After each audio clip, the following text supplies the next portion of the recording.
Welcome back to the Strategic Veteran, where we delve into the lives of veterans who've taken their unique paths to post-service to make powerful impacts. I'm your host, Adam Peters, and today I'm honored to host Matt Payne, who's joined by his wife, Buffy. With a 10-year tenure as a United States Air Force combat controller, Matt embodies resilience and dedication. Starting his journey in a rigorous training program with over 170 recruits, only 6 emerged, and Matt was among them. From there, he transitioned to the elite 24th STSQ at JSOC, working with Silver Team and high-stakes operations. But Matt's story doesn't stop at his military achievements. After facing the challenge of transition, his tactical skills to civilian life, he found his calling in law enforcement, ultimately becoming the chief. However, in his commitment to giving back, that truly stands out. Through the Outer Circle Foundation, Matt is on a mission to support veterans and first responders, focusing on PTSD resources, suicide prevention, and career transition. His dedication to advocacy and faith has shaped not only his path, but also his approach to leadership and healing. Join us as we hear Matt's inspiring journey from combat controller to community supporter, illuminating how he continues to serve with purpose and impact. So please welcome Matt and his wife, Buffy, the true embodiments of what it means to be a strategic veteran. Both of you, thank you so much for your time today. I'm super grateful that you're here, and I'm excited to tell your story. Yeah, thanks for having us. Appreciate it. Yeah, man. So first question, same for everybody. Where did you grow up and what inspired you to join? So I was born in Johnson City, Tennessee. It's in the northeast corner of Tennessee. My dad...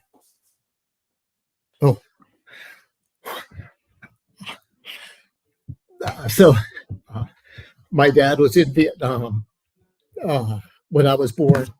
And he went over in November.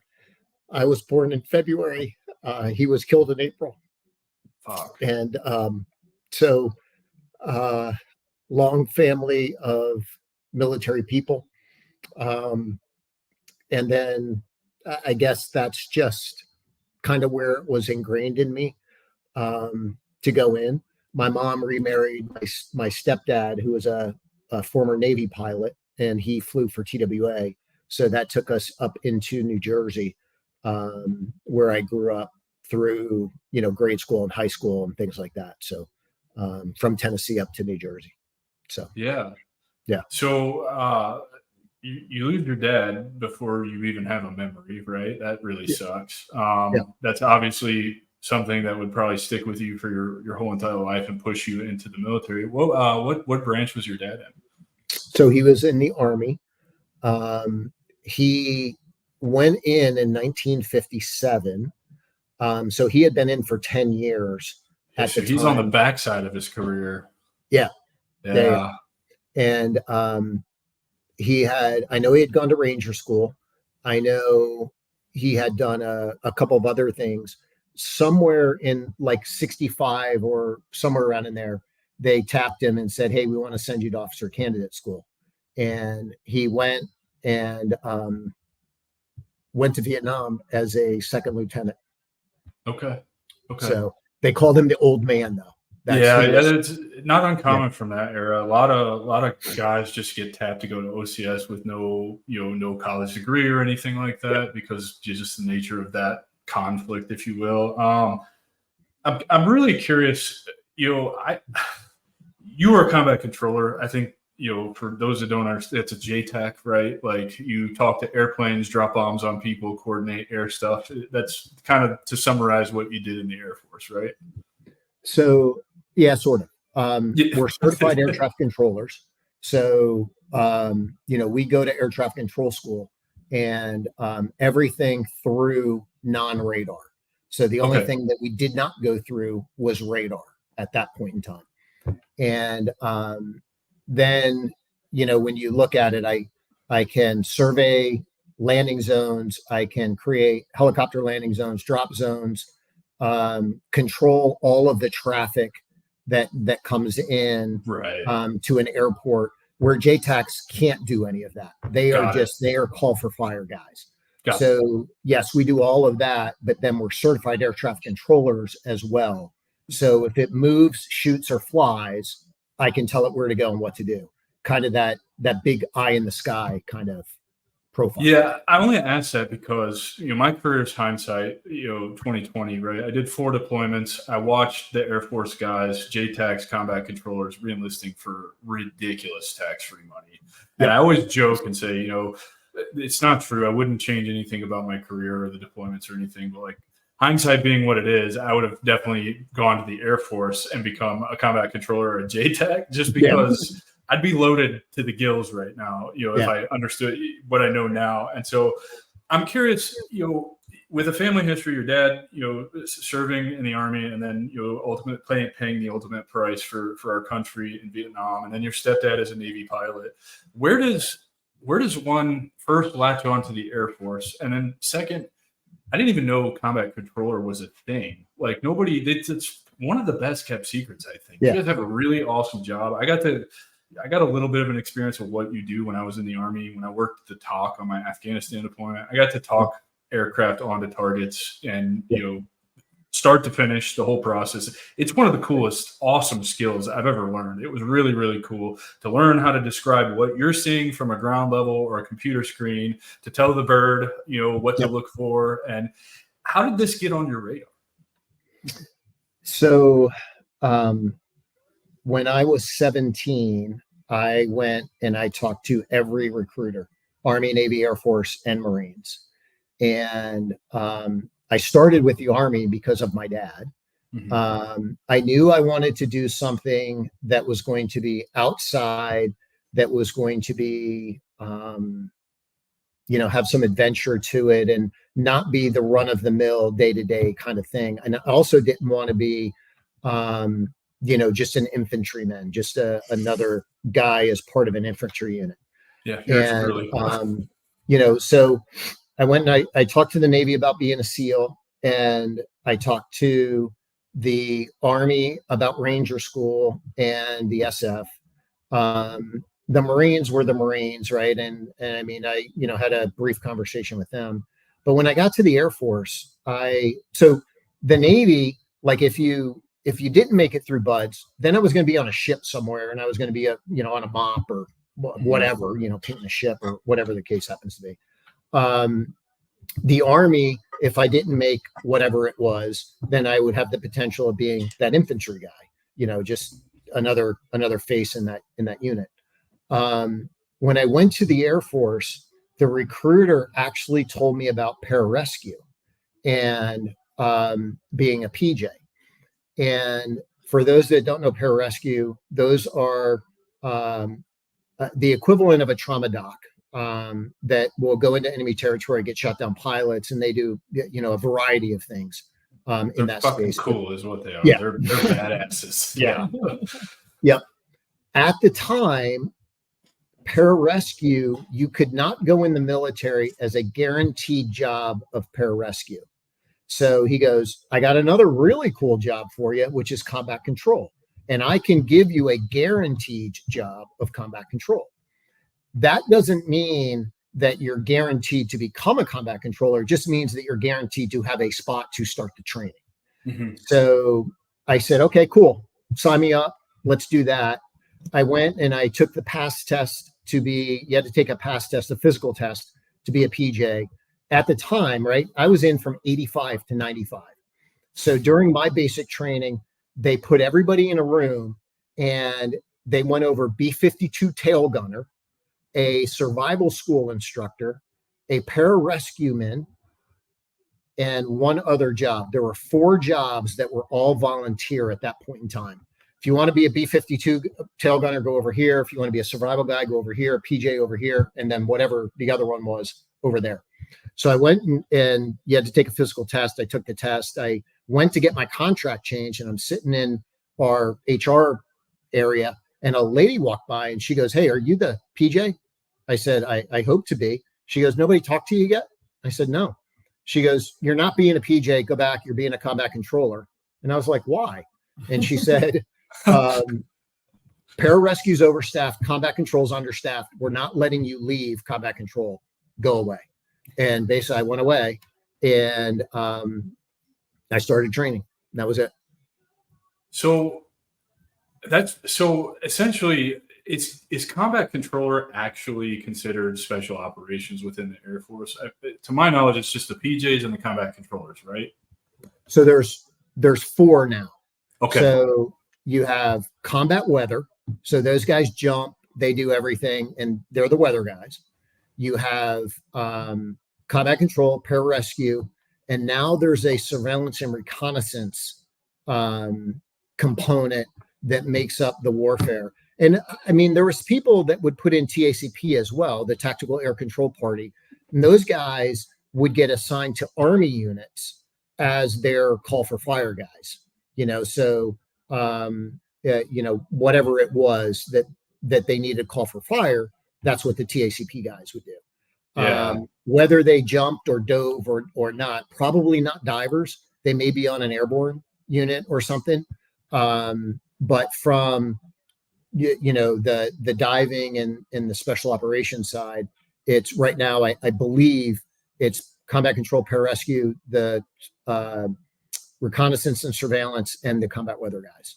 Yeah, you guys in the Air Force have been amazing at keeping your kind of secret squirrel stuff really secret. Like a lot of people just don't know about it.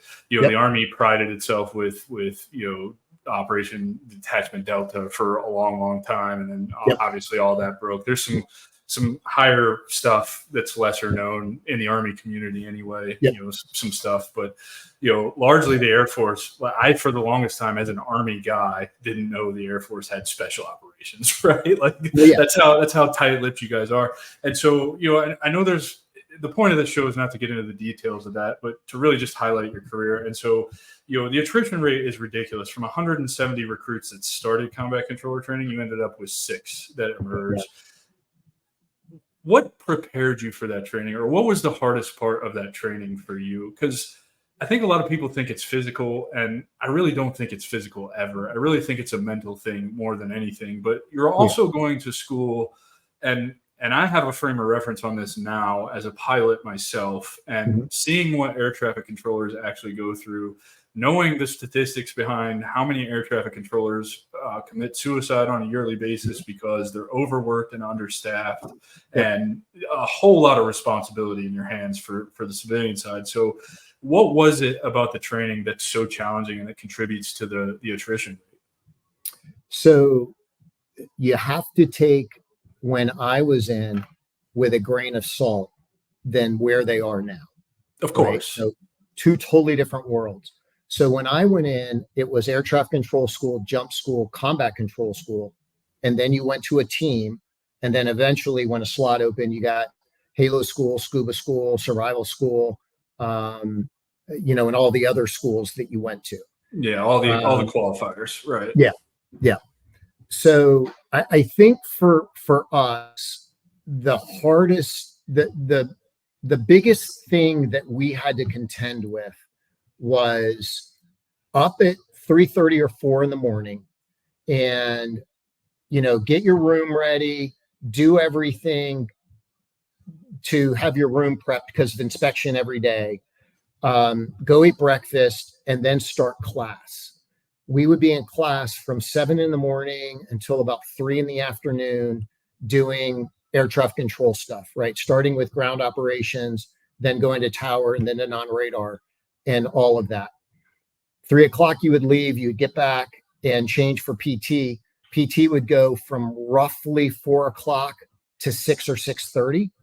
And, I think at one point in time, on a given day, you're running 6-8 miles, a million push-ups, a million sit-ups and all that kind of stuff. Because, as the team is big, 170 guys, one person makes a mistake and you're dropping and doing push-ups and you're doing this, because it's all about regiment and protocol, at that point in time. 6:30 you leave and you get back to your room and you get to dinner. Then after dinner, you're going back to your room and you're prepping your uniform for tomorrow. So you're shining your boots, you're getting your uniform ready. Then you have to study, and you're lucky if you were asleep by 12:30, 1 o'clock to be up again at 3:30. And, all the exams, all of that stuff. And it's not just, little things. it's like you said, high stress. We got put in that tower and you're controlling traffic. And it was like little guys with sticks that were coming along. And, you had fighters and you had heavy planes and you have guys on the ground and you're trying to control everything and do everything. And it just gets to be a lot of stress at that point in time, then lack of sleep, and then trying to do the physical aspect of things, then trying to coerce as a, kind of coalesce as a team and come together and support each other and all of that. It's just kind of one of those things. Yeah. Now, we were just in Florida last week. The guys aren't even getting to the team 3 years in the pipeline. That's how long they're in the pipeline now. From the start of OLH all the way through their schools until they get to AST, the advanced skill training, 3 years until they get to a team. And that's what they're doing now. And I assume that's, from lessons learned back in your day, you're refining the training pipeline in the process. Of course, 20 years of war is going to definitely impact your training pipeline and all the things that go into it. And, it's super relatable. Going through flight school, I underestimated that a lot at 30 years old when I got out. I didn't, I had no perspective on what aviation was and what it was. I thought, get in an airplane, they're going to teach me how to go from point A to point B. That's definitely not what it is. You spend 99% of your time in a box in the sky doing the same maneuvers over and over and over again until you can do them in your sleep blindfolded with, no sound and in the clouds. Right. Yep. And then you add to that an element. Not only do you need to know all kinds of civilian aircraft and airspeeds, you need to know airspace, you need to know military aircraft and airspeeds. How does this F-15 compare to this A-10? Who can I put in first? How fast is he moving? I assume speed limits probably don't apply to the military in certain situations. So you got to deal with that as well, right? It's a lot. And then to add all the physical training in, the exams that I'm sure you can't mess up on, and then now add 3 years total. That's your life for 3 years before you're ever a real, airman even, that's insane to me. So let's talk about, just some of the unique pressures, situations you face while you're on Silver Team. Clearly you made it through the training. You had a great career as a combat controller. What were you guys doing, to the extent that you can talk about it? What conflicts or what things came up, while you were serving that you got to go and really use this really awesome skill that I'm kind of envious of? So I went, after I graduated and became a controller, my first unit was at the 23rd down at Colbert. So back then we did have conventional teams that would work in the day in panels and different things. And you had special operations teams that would do all their stuff at night. And Hurlburt was one of the teams. So, we had a variety of things that went on down there. Unfortunately for me, September of 89, I tore my anterior cruciate ligament, my medial collateral, and all the cartilage in my knee. So you just destroyed your knee completely. Yeah, just destroyed everything. I had it operated on September 11th of 89, and I was in the hospital. I just had surgery and stuff, and my first sergeant was coming over with my reenlistment papers, and so he gets there, and he looks at me and he goes, "Has anybody talked to you yet?" And it was another one of those, "Has anybody talked to you yet?" And I was like, "No." He goes, "I got some bad news." And I was like, "What's that?" He goes, "You can't be a combat controller anymore." I said, "Why?" He goes, "You got 2 screws in your knee. You can't pass a flying class 2 physical to be a controller. So if you re-enlist, you're going to be at the needs of the Air Force." I said, "What does that mean?" He goes, "Well, if we're short cooks, you're going to be a cook. If we're short bus drivers, you're going to be a bus driver. If we're short cops, you're going to be a cop." And I was like, you're immediately laying there thinking, fuck that. I didn't go through all this fucking training for you to make me a damn bus driver. Not happening. So I said, "Nope, not going to happen." And I talked to my family, my mom and dad, my uncle, like all kinds of people. And I sat on December 29th, the day I got out of the military, on my front porch, looked up at 29 C-130s that left Hurlburt on their way to Panama, to what I had been training for the last 2 years, and watched all of that in the news as my guys went in and did Omar Torrijos and all of the things that happened in Panama. I relate to that because, I did 4 deployments in my career and was med boarded early. I was a career guy. I would have gone to, this would have been my 22nd year this year. I would have at least been in still now looking at retirement. And they were gearing up for another deployment as I was being med boarded out. And just having to watch those guys leave, no matter how many times you've been on it or done it, those are my guys. I relate to that feeling a ton, dude. You wouldn't think that we would look at it that way. You'd think we'd kind of like take some reprieve in it and be like, I'm glad it's not, particularly if you got 4 experiences like I do that are not friendly. You think I'd be like, well, I'm glad I'm not on this trip. You know what I mean? I didn't need a 5th, but it was the exact opposite. I'm like, I should be there. And, even today, it's weird. I've been out almost 9 years, actually 9 years earlier this week on the 2nd. So 9 years I've been out, and I still mentor guys that I mentored when I was in, and they're telling me about these, few and far between deployments are going on. And I'm like, I should be there. I should be there because you're still coming to me for leadership. And it's a real hard thing to let go of. And I know this is a little bit of a tangent, but I just want to paint that picture for people because this is a real thing. Like you will carry that with you for a long, long time. Probably still affects you some to this day. Something you can't do. It doesn't have to control you, but it's definitely a feeling that it will never leave you. Yeah. So I got out, I moved back to New Jersey, went to college. I played soccer in college for a year and a half and ran out of money. And Craig Barocci was the commander at Hurlburt when I was there. And I called, Craig was now the commander at the 24th up at JSOC. And I called and I was like, can I please come back in? And they were like, yep, we got a waiver now. No worries. Come back in. So December of 91, I went right to the 24th and went back there, worked on Black Team for a while. And, we did a variety of things in that space. And, kind of got my feet back wet because I'd been gone a year and had to get, jump again and dive again and all the. So I'm sure there was some kind of training pipeline you had to go through to prove that you could still, hang with the best of them or whatever. So, did all that. And then to move to an operational team, you had to go through selection. So at some point in time, whenever Somalia was, I had blown out my left knee, anterior cruciate ligament, medial collateral, and cartilage. And I was on crutches watching, a slew of guys leave for Somalia at that. So this happened to you twice. Same injury, different knee, and it kills a deployment to Panama and then to Somalia, the 2 biggest conflicts we'd had in 2 decades. Correct. Jesus. So did that one. And then we did go into Haiti, lived on an aircraft carrier down in Haiti for 2.5 months, went in and out of country. That skirmish never happened. And I got back from that and Doc looked at me and goes, dude, I will. And I had 4 knee surgeries at this point in time, 2 of the big ones and 2 little ones on cartilage that I had torn. And he's like, dude, I'll give you 5 years before you do so much damage you can't walk again.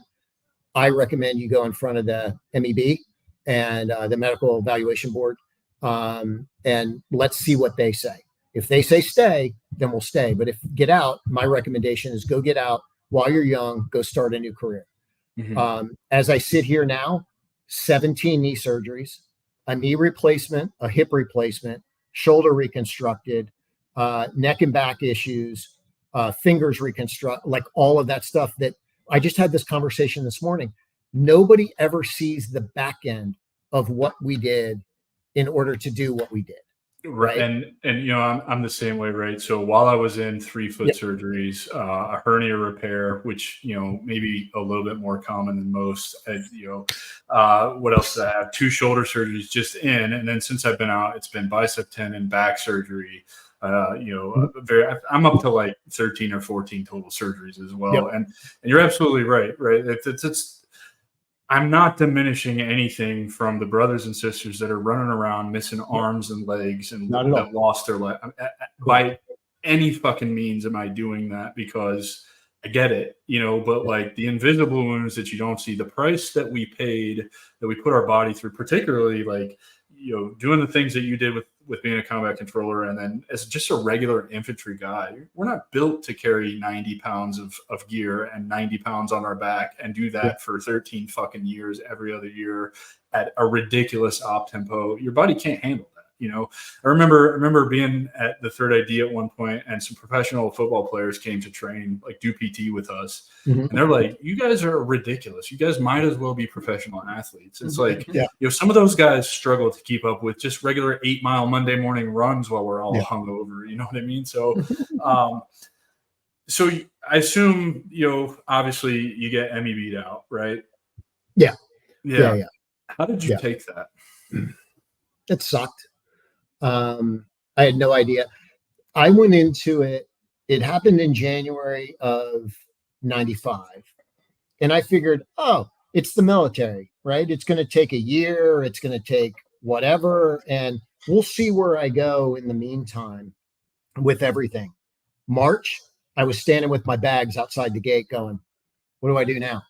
I had no idea what to do. Yeah. At all. And enter the transition phase out of the military. And let's talk about how rough that was, because I know, like, not diminishing anybody else's story, but those who kind of made the decision for themselves, I think sometimes have an easier time, because at least in my experience, talking to over 70 people on this show, those ones that have made the decision for themselves typically tend to actually prepare a lot more than those of us who, you and I's case, we were career guys. Our careers are cut short by over a decade. We weren't planning for that, man. Like, I show up to work on a Monday morning, they say, go to this med board. And then 18 months later, and a whole bunch of lost paperwork, because I just don't know. I haven't done any preparation. And now I'm just standing there with my dick in my hand. Like, what do I do with my life at 30 years old? And I joined at 17. Did you have that feeling? Yep. Same thing. I went in at 17. I was 27 when I got out. And, at the time, my skill was air traffic control. And I don't know. A lot of people don't realize, if you're the top of your class in air traffic control, and I'm talking about the FAA, right? If I go through FAA training right now, I'm the top of my class. I go into a center, which is a concrete building in the middle of nowhere with no windows, that's dark, and I'm looking at a radar screen, and that's all I'm doing is passing planes from this to this and making sure air is deconflicted. And all of this. The guys that are the lower part of the class are the guys that are in the tower doing the same old routine, day in, day in, day in, day out, day in, day out. That seems counterintuitive to me. Exactly.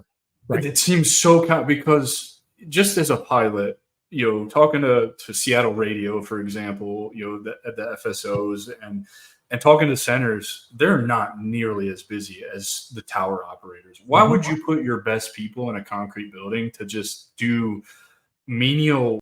I mean, it's menial work to me. Like, I think the workload in a tower, and I don't know this because I'm not an air traffic controller, but I've talked to 100 towers at least. You know what I mean? Their workload is incredibly impressive compared to what I see center or radio or any of those other ones doing. Yeah. And it could totally be different now. This is going back. The last thing I wanted to do was that. I didn't want to go from jumping out of planes and scuba diving and shooting and doing everything that I was doing to that. And, just had no desire to do that. So I struggled. I waited tables, and, one day I wanted to be a fire guy. Next day I wanted to be a cop. Next day I wanted to be a chef. Next day I thought about going to medical school. Next day I thought about doing this. I just had no idea. Yeah, No, that's so common with transitioning veterans. No concept of who they are as a person, so no identity outside of the military. I'm just as guilty, believe me. It took me 8.5 years to figure it out. I don't know how long it took you to figure it out, but until you spend some quality time with yourself and look inside and stop running away to the first thing, you're really not going to find that thing that lights you up and makes you happy. Yep. And, at that point in time, nobody cared about special operations, right? Nobody cared about the leadership. Nobody cared about the decision making. Nobody cared about the crisis management. None of that kind of was at the radar at that point in time. Because of course not, because we didn't have 20 years of war and Hollywood to showcase all of that. And it's a big problem that we're fighting now is the special operations community across all branches is this big. The conventional forces that are suffering because they can't get money to nonprofits to fund some of these things that the special operations community has access to. And I'm not belittling or saying anything bad about those nonprofits that cater to the special operations, but don't forget about us conventional guys, because without us conventional guys, we're a large population of suffering out here. Oh yeah. Yep. And, I ended up landing in law enforcement and, had a good career throughout law enforcement, did a lot of different things. I'd say if you made chief, come on now. Don't be so humble about it. Be proud of that, man. It's very humble. It was, it was different. It was, I actually went into law enforcement expecting the same camaraderie we had with combat control. And I'm willing to bet that's not even a thing, even today. Probably there's nothing that's going to replicate the environment of the military. I'm convinced of that. Yeah, and back then when I was on Silver Team, I believe we had 6 controllers and 6 pararescue guys, and then Blue Team had 6 and 6, right? And that was it. And 24 total guys. That's it. That makes up 24 the whole on the entire operational unit. team. Yeah, but we had other guys, right? We had guys on Of Black course. Team and survey, and guys doing different things.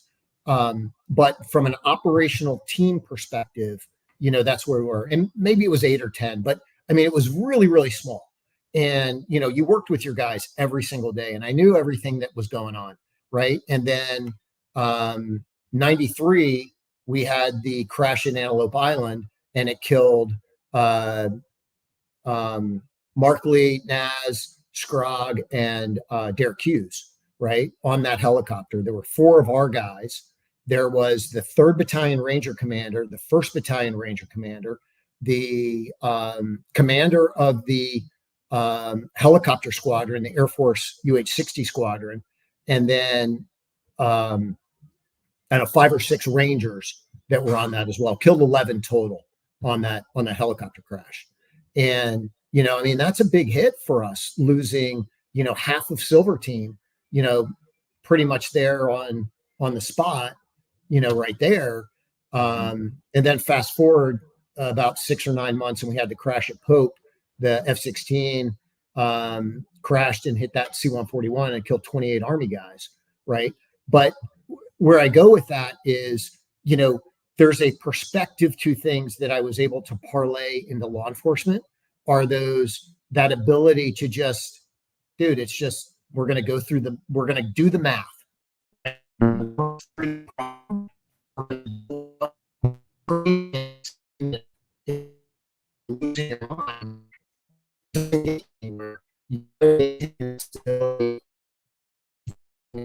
My next step, where am I going? What's happening? And go from there. But it was a good parlay into law enforcement for me. Yeah. So but we didn't have that camaraderie at all. Right. Yeah. I mean, I just don't think that that's replicatable in the civilian world. I mean, if you think about just even the menial task of, and I say menial because we've been through way harder training. I'm not special operations at all, but there's training outside of basic training that's way harder in the military period. Even the menial task of going to basic training, that's where it all starts. And it's just, it's an experience unlike any other that you can get anywhere. And that applies to all branches. Of course, I've only been to one basic training, but they're all pretty much the same. They vary in lengths based on your job, right? Like Marine 0311s and 11 Bravos, in the Army, we do 3 extra weeks that they don't do in Marine training. But then they go on and do some other kind of fucking qualification training, right? Navy goes to some weird place where it's really fucking cold and they do their basic training, which I hear is a joke, even more than what the Army basic training was. I've got the fortunate, like my brother-in-law and sister are both Air Force majors, so I got to see their experience with OCS and all of that. And they did ROTC, so it's kind of skewed. But even that little challenge starts all that camaraderie because, by and large, for guys like us at 17, we've never been put in a situation where we mentally, physically, emotionally, and everything else have to push ourselves to our limits. Basic training does that to you, particularly if you're not familiar with that kind of environment. And so bringing that into law enforcement and those skills, trying to find that community, you climb the ladder in law enforcement, you reach chief. Now you're facing another transition, huh? Yeah. How did that one go? It went okay. It was time. It was, Buff and I had, kind of different things to do, and it was life changes at that point in time. And,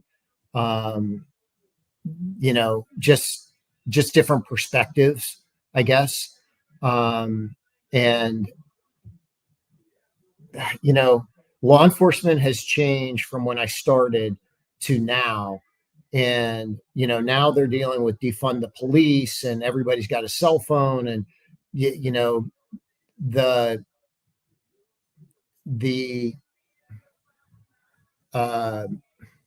I got to find a way to word this, but there are chiefs out there that do not have the back of their cops. And, at the end of the day, right, I can tell you that any commander I worked with in the military, even if I made a mistake and was wrong, he would stand up and fight for me unless I was totally egregious. Right. Mm-hmm. But then the door would close and then I was his. Right. And then, of course, then we would, and much to your point, right? Like, the landscape of law enforcement, just in the, I was born in 85 when you were joining, the Air Force. So I've seen it change over the course of my life. And I don't know how, I understand why people don't want to be cops right now at all. I understand that probably more than most, but it really sucks that chiefs are playing the politics game. That's what it is. They have no backbone. They won't stand up and honor the commitment they made to, be a public servant and then protect those who are making the same sacrifice. Mm-hmm. It's the same in the military. I saw it. I saw commanders with no backbone who are playing the politics game, who would hang you out to dry just to save their own careers. So, it's just an example. It exists in the military just like it exists in law enforcement. And what we've chosen to do as a society is focus on the bad apples and not the people who 99.8% are good and are doing the job for the right reasons with no biases or anything like that. And it's sad. And so what inspired you to start working with Outer Circle Foundation and really start to tackle the issues of PTSD and suicide prevention? Because we're doing the same work, brother. I focus on the transition a lot because I want to be the guy that you and I didn't have when I was getting out, because spending 8.5 years of your life completely miserable, waking up every day, scrolling YouTube, TikTok, whatever, not being present for anything, riding a motorcycle at 120 miles an hour saying, if I just throw this into a tree right now, it all ends. And being okay with that. It's not a great place in life to be. And literally just waking up every day like, why don't I just check out? There's nothing here for me. That's a terrible, terrible feeling. It's not a great spot to be in. And I want to help everybody avoid that. And I assume you do too, which is why you're doing the work that you're doing. So how did all that come about? So Buff and I always wanted to do something, right? Always wanted to give back in some way. And when we sat down and kind of looked at things, and we looked across the board at my military career and law enforcement career, right? They deal with the same stuff, just in different ways and different capacities. And I would argue, remember when I was in, right? 85 to 95. Yeah, of course. A few skirmishes here and there, was not 20 years of war, right? But I would argue that the cop has a harder time because they will go in a 12-hour shift from one crappy call to another crappy call to another crappy call, go home and do the same thing all over again the next day, right? And they are doing it day in, day out, day in, day out, and seeing the dregs, and I'll use this, but seeing the bad of society, right? Of course. And everybody is looking at them at the bad point in their life, and it deals with them in a way because you don't have the camaraderie, you don't have some of that stuff, and you do in some of the very specialized units and things like that in different departments. So I don't paint me with a broad brush, right? There are some pockets of things, but for the most part, you're in a police car by yourself 12 hours a day, and this is the worst 6 inches right here of anything. This is where you're going to get in that most trouble is, that 6 inches between your ears.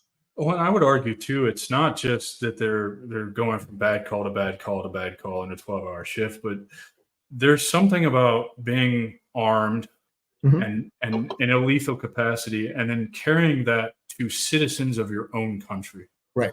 There's war is simple. War is really simple. It's kill or be killed. And I just said this on a podcast that I recorded earlier this morning to another veteran, a Marine Corps veteran, and we agreed on this. It wasn't the killing I had to deal with.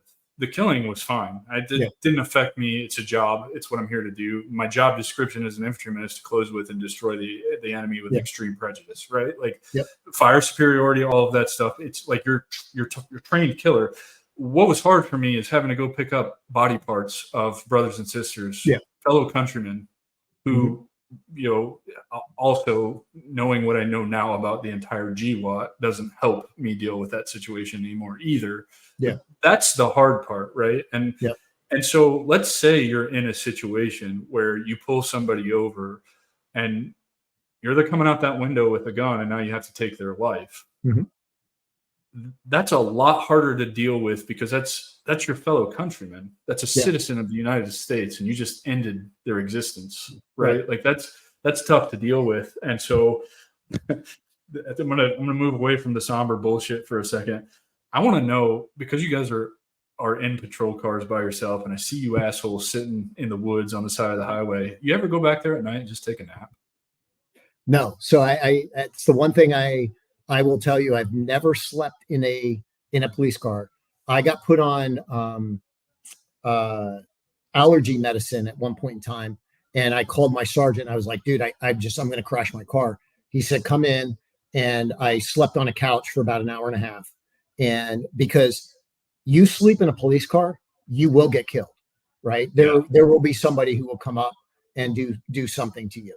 I can tell you that the majority of guys, if they're not running radar and they're just parked on the side of the road, they could be reading, a law enforcement magazine. They could be doing a crossword puzzle. They could be doing anything. It's the deterrence of seeing the police car more than it is of me doing, whatever it is. Right. There, right. I was always curious because it would be hard to just I'm thinking like rural county roads where you're just like sitting in the trees somewhere. It's dark as shit. Like, guard duty was hard enough to stay awake on. I couldn't imagine, if you're night shift and you're at the, 2 a.m. is the start of your shift or some stupid shit like that. You got like 8 hours of darkness left. It's like, ooh, this is rough. This is rough. So let's talk about Outer Circle Foundation. What are you guys doing over there, and why did you get into that? So the biggest, when we look at things, right, you have PTSD awareness and resources, and this is where Buff's kind of story comes in. I walked around with PTSD for 30 years and didn't know it. And people would just, I was me. I would have little times that I would just close in on myself. Very few relationships, don't trust a lot of people, a lot of failed relationships, just a lot of stuff that kind of went on. And, I should preface, the first 2 years of Outer Circle, we moved our Afghan Special Forces allies out of Afghanistan. So that's Good what for we you. did for Good for you. 2 solid years. Good for you. From I think 21 to 23 is when we did that. Right when the government fell in August through 23, we did that, and then we changed our mission back to the U.S. side of the house. But the thing that I don't want is I don't want anybody to walk around and be like me and have the life that, look back on it and go, man, that sucked. Yeah, I went to work every day, and yeah, I did really good at my job. But look at everything else. Look at look at the wake of where I've been. It's the element of looking back at all of that, having healed and made it to the point that you're at now. And man, I wasted so much time. And, it is a waste of time to be like that, because there's so many tools and secrets out there that have been kept hidden from us to help us heal from all of this bullshit. That like, it really is time wasted, and time is something we don't get back, and I don't know about you. I'll be 40 in May. It seems like with every year I get older, the faster. I can't believe we're sitting here. It's November 5th. I started all of this a year ago, and it's like, it feels like yesterday to me. It's like, where has the time gone? And so, I absolutely agree with you. I don't want, that's why I'm doing this. I want to be the guy I didn't have, to stop wasting the time that we don't have. And I think with that, Buffy, I want to hear that story that you're here to tell, because I think it's extremely relevant, transitioning into Outer Circle Foundation. And again, kudos to you for getting those Afghan Special Forces operators out of Afghanistan, because some of the coolest people I ever worked with, the only people you didn't have to worry about green on blue incidents with, and those guys were solid. So good for you for doing that work. Yeah. Go to town. Tell them about it. Tell them about all your crazy. Yeah, Matt didn't realize he had PTSD, but I don't think I realized it either. Nobody does. No, and if you even start to think like that, we're really quick to deny it and to kind of brush it under the rug and not really think about it. Particularly in your case, Matt, PTSD is a relatively new term. They called it shell shocked after Vietnam, right? They didn't really understand it, and no money went into researching it to figure out actually what's going on. So I'm not surprised you didn't realize it. Yeah, and Matt on his good days is like this most wonderful, loving, caring guy. Like, we would, driving through downtown Atlanta, there was a homeless guy standing on this hot asphalt, and he pulls his Jeep off of into the middle of the road and goes and buys this guy's shoes. Right? This is Matt. He's very loving, very caring for others. But on his bad days, he's a force to be reckoned with. Right? And the littlest things would set him off. I tell the story of us putting together a shelf in our bedroom, and the top of the shelf, he couldn't get it to line up exactly right. And instead of letting me help, or instead of anything else, he took that shelf, left our bedroom, went through the living room, went out on the back deck, and tossed it into the middle of the backyard. And that's where that shelf lived the rest of the day. And then he came back in and sat down on the couch, and he didn't want to talk about it. He didn't want to do anything else. And that just, it didn't set well with me. I'm like, okay, this man is not a 2-year-old, right? All these are all the things going on in my head. He's not a 2-year-old. Why is this him? Because yesterday he's this great, wonderful, loving guy, all this other stuff. And today the shelf has set him off. And now he's shut off. He doesn't want to talk to me. He doesn't want to have anything to do with anything. And he just wants to sit there. And I would try to talk to him and ask him stuff. And he short answers, almost to that moment of barking at me. That everything about it was he wanted to be left alone, and he didn't want anybody to talk to anybody. And so we would have these little moments like that. Days where he would wake up and he's great and wonderful, and we're out and about and we're doing things and this, that, and the other. And then there's days he'd wake up and he didn't want to get out of bed. He didn't want to talk. He didn't want anything. Coffee didn't make him happy.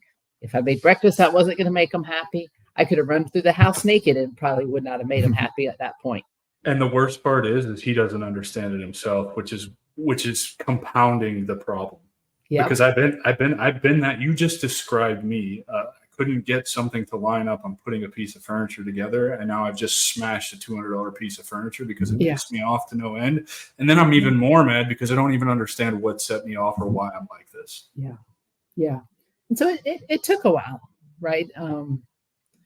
Because he tells everybody I'm the fixer. I like to get to the bottom of things, get it fixed, and move on. And for me, I couldn't figure out what was wrong.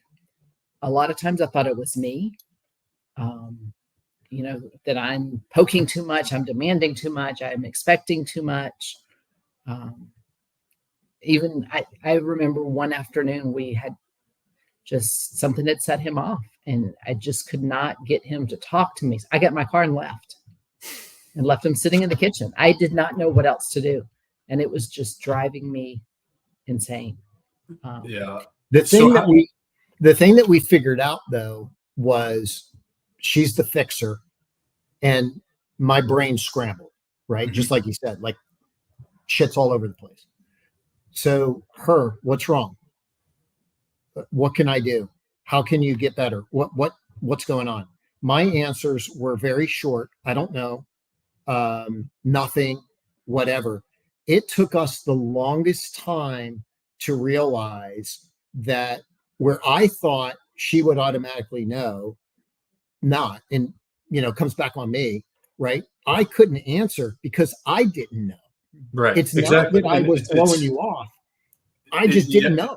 I can't explain it. To this, I understand it now. I understand that I was that way, and I still can't explain it. And in those moments, the answers that you're giving are the only answers that we have to grasp at. I don't know what's wrong with me. Mm-hmm. How can I help? You can't, because I don't even understand it, right? Mm-hmm. Like what's wrong? I don't fucking know. I have no idea. I don't know why I'm like this. It's so mad.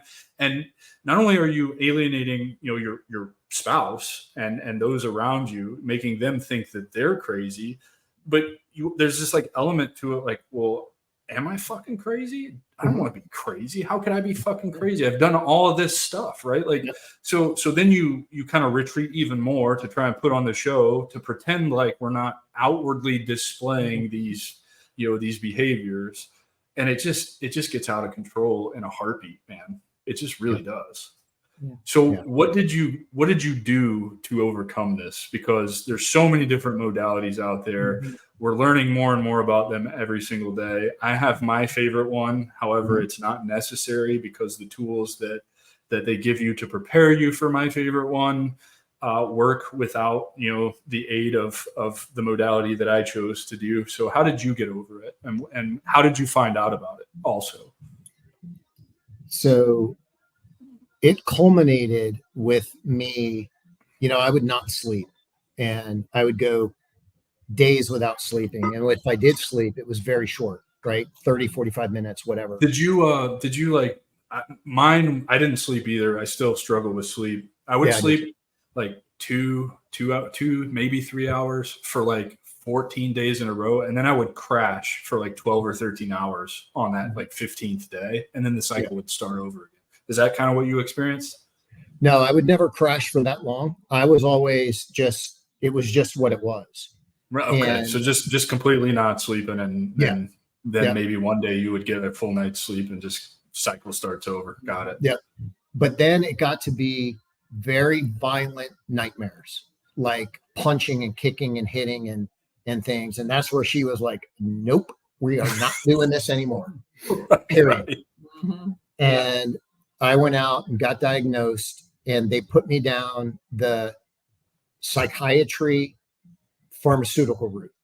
And I did that for about a week, I guess, ballpark. I was just a zombie.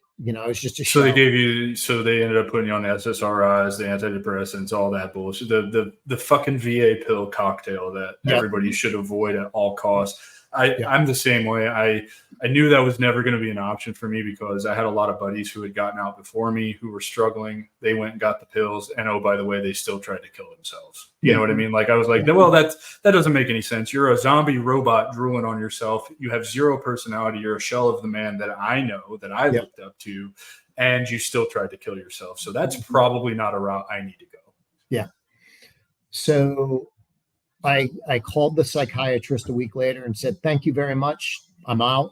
Good luck to you. See you later. And started doing some research. And Doc Lynch, James Lynch, was at JSOC with us. And he was a flight surgeon at the time, an Army officer doctor. And when the guys started coming back from the war on terror, he started doing a ton of work on PTSD. And do you know about the Stellate Ganglion Block?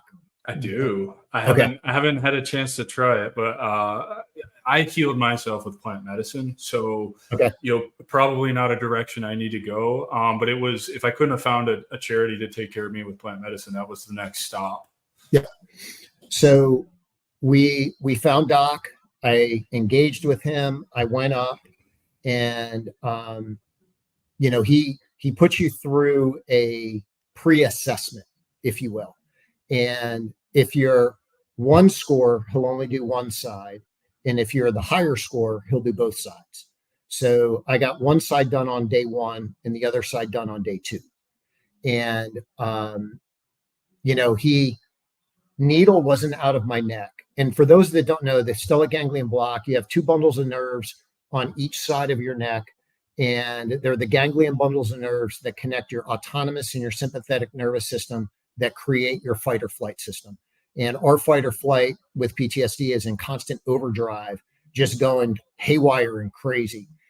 This is a very small needle that's ultrasound assisted, goes into the nerves, and a very small anesthetic is injected in, which resets that system.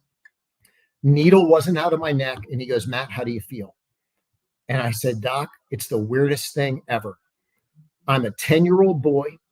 I have overalls on, no shirt. It's a beautiful sunny day, summer. It's warm. I'm on a wooden dock looking at a crystal clear lake. There's a fishing pole next to me, and my feet are dangling off the end of the dock because they can't reach the water. And later I had a conversation with him, and, he goes, look, your mind will go to whatever you make as the most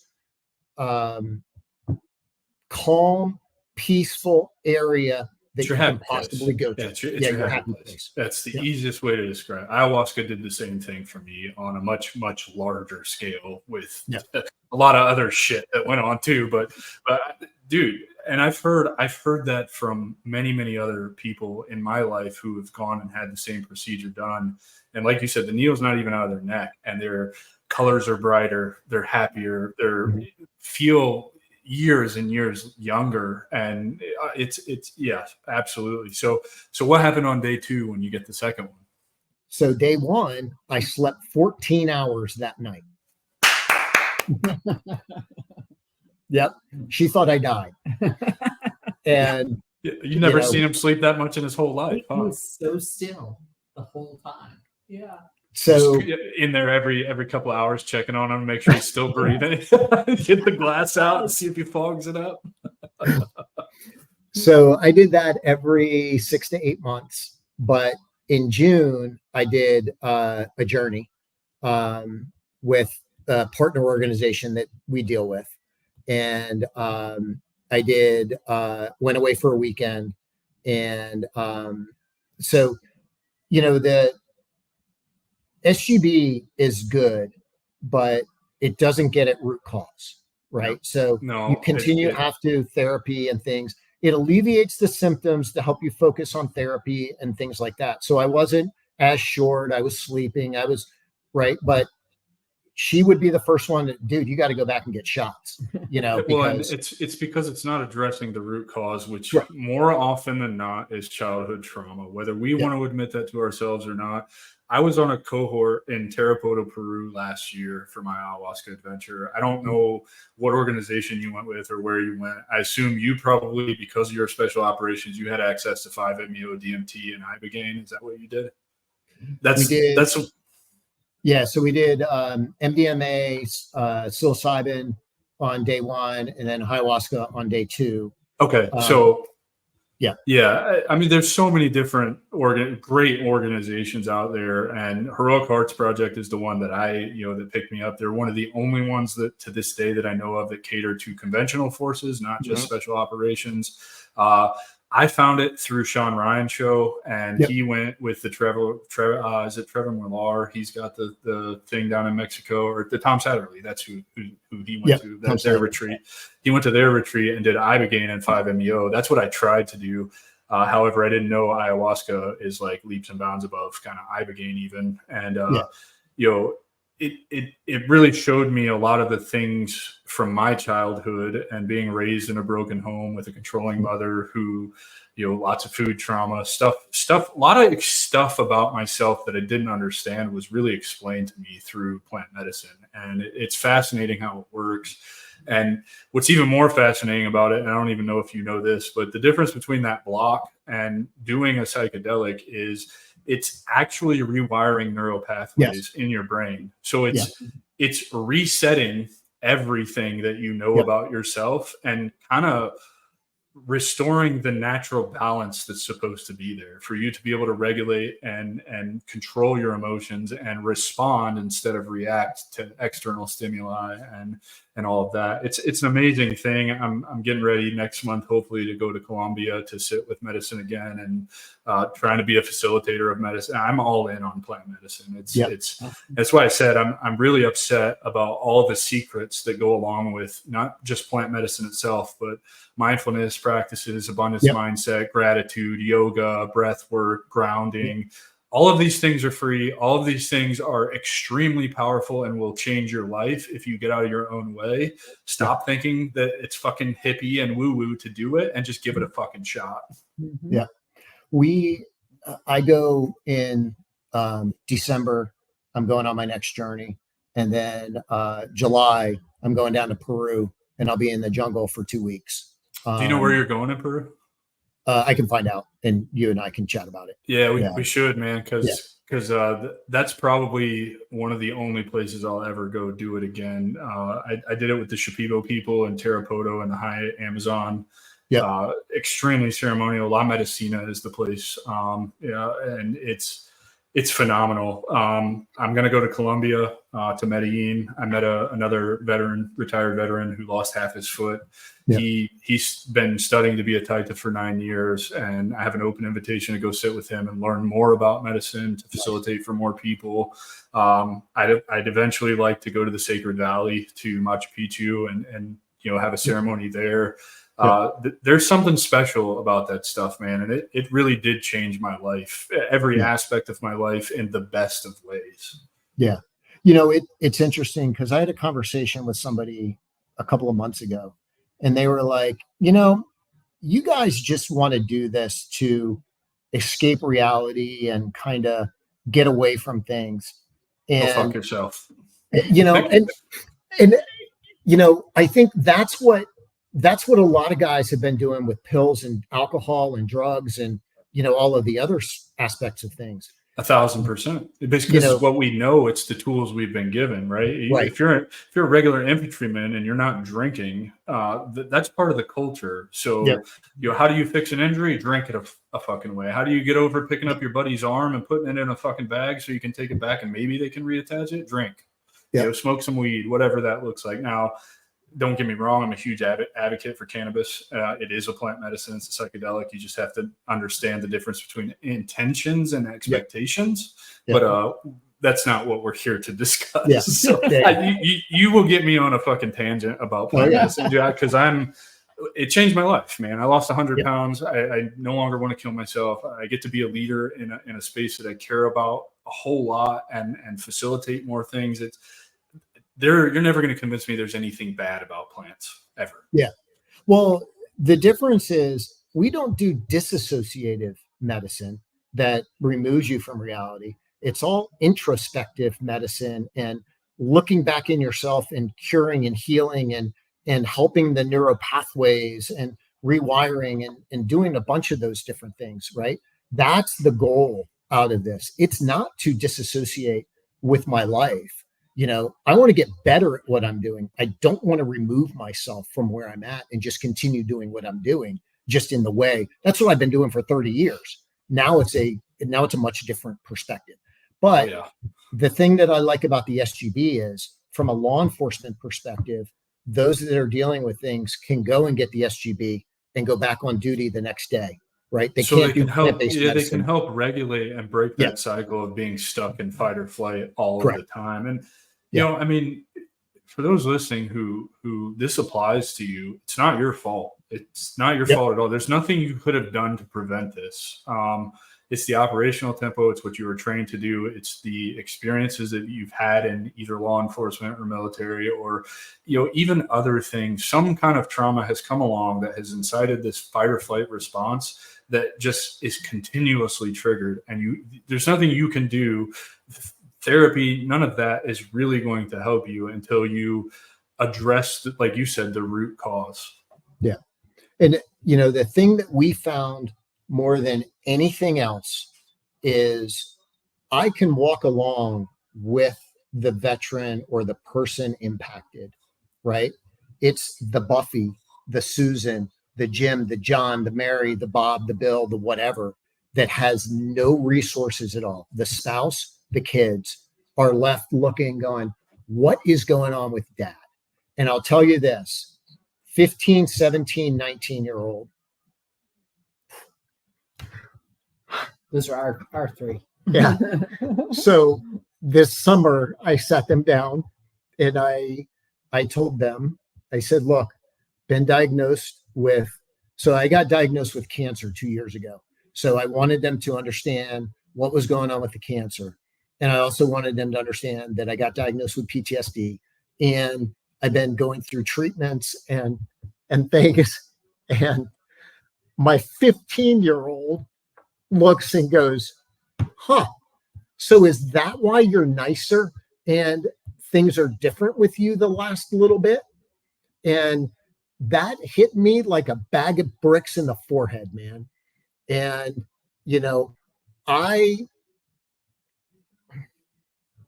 I wish I could take back the 15 years. Yeah, man. It's funny that, my father looked at me before I did my ayahuasca journey a couple of years. I was drinking 2 gallons of whiskey a week, and I'd come to Florida to visit my dad, and I thought I was being sly. I'd snuck some airplane bottles because my dad's been sober for like 30 years, and you don't drink around him. You don't come in his house with alcohol. But I also knew I was going to go through withdrawals. Spent the week there. He's dropping me off at the airport. And, he looked at me crying and said, "You're killing yourself. I need you to stop drinking." And I knew I had a problem. I wasn't willing to do anything about it until, months later, I'd be throwing up blood and all of that. But when I went into the airport, I got a double 7-7. Like, it didn't even faze me. My dad's my hero. You know what I mean? And so it goes both ways. And your kids see that shit, and they pick up on more of that than we ever even realize. And,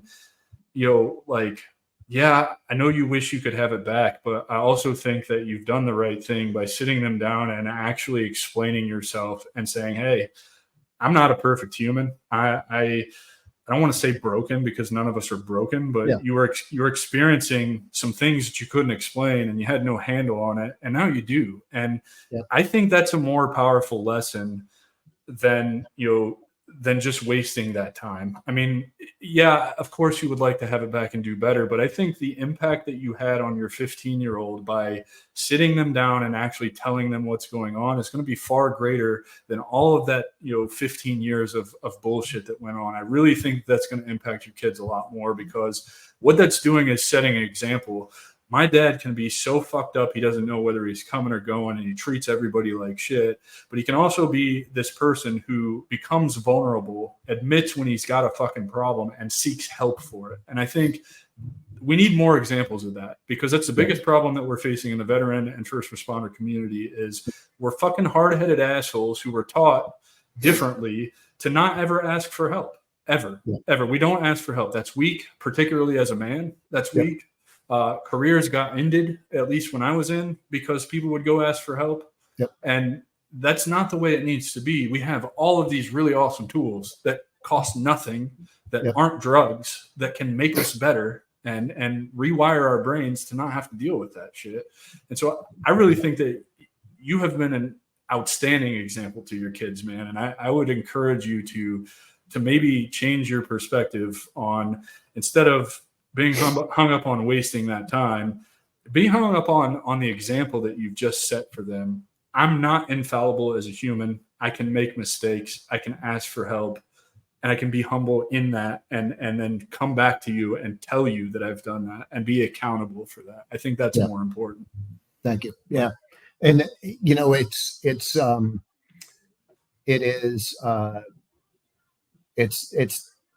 been a journey for sure, but it's an everlasting journey, brother. It's once you get on the path, man, you'll never want to get off the path, and you'll just understand that the work is necessary to continue to live a great life. That's it. It's it. It just becomes a routine that you don't want to live without, man. And that's the thing that we're trying to do is, from a career transition point of view, right? Soft skills, resume, social media, business acumen, corporate culture, dress and disposition, negotiation, interviewing, those types of things, right? Help you navigate what is your next thing, right? And a lot of guys don't have a clue. Right. The last guy we helped, he didn't know if he wanted to be a project manager or a logistics guy. And we helped navigate that and, got him a job as a project manager. And that's the most important. It's the number one thing that I see when I talk to transitioning veterans. And I'm sure it applies to anybody, professional athletes, law enforcement individuals. The loss of identity and purpose, because you wrap everything, the military, and I'm sure law enforcement, I don't have experience in law enforcement, but the military operates on a fixed mindset. One job, one mission for one organization, be the best at all three of those that you can be. Of course, the mission always changes, but it's the same mission. It doesn't matter.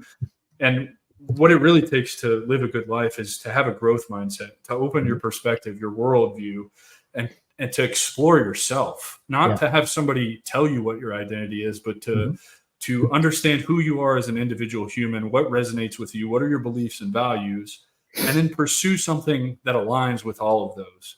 And I don't think society teaches us that. They teach us how to be wage slaves, to make everybody else rich, to further the good of society. And it's like, well, we could further the good of society if we just live the life that we want to live. We don't have to be miserable in it. And I love that you guys are doing that, because it's so important. It's like the number one thing is everybody gets out and they try to maintain their military identity in the corporate world. It doesn't work. It's never going to work. And you have to shift that mindset. Oh, yeah. Yeah. You're no longer patrolman, sergeant, corporal, sniper, this, that, the other. You're Bob, and you need to be okay with Bob. And you need to figure out who Bob is without all of that other crap that's there with you. Right? Yeah. I love it, man. Dude, tell everybody how they can connect with you guys for Outer Circle Foundation, get involved with what you're doing, take advantage of the programs that you have, find you on social media, all that stuff. Yeah. So outercirclefoundation.org is our website. Have a ton of resources there. On Instagram, we're Outer Circle 501c. And on Facebook, we're Outer Circle Foundation. So you can get us anywhere through there. My cell phone, her cell phone is there. We're happy to talk to anybody, reach out, do anything you want. So I love it, brother. Thank you both for your time today. Thank you for coming on and being as vulnerable and telling your side of the story. I really honestly believe this is how we make a difference in our communities, through conversation, through having the tough conversations and vulnerability. So I'm very grateful that you came and spent this time with me today. Ladies and gentlemen, I give you Matt and his wife, Buffy. We appreciate it. Thank you so much for having us. Yeah. Don't forget to like, rate, review, subscribe, and download. Help me reach my goal of getting this in front of 1 million veterans before I turn 40 on May 9th, oh God, I almost said my 2025. It's a lofty goal. There's 19 million veterans in the United States. So if you all just take 2 seconds to share this with your network, I know that we can reach that goal. Until next week, we'll see you guys later. Take care, everybody.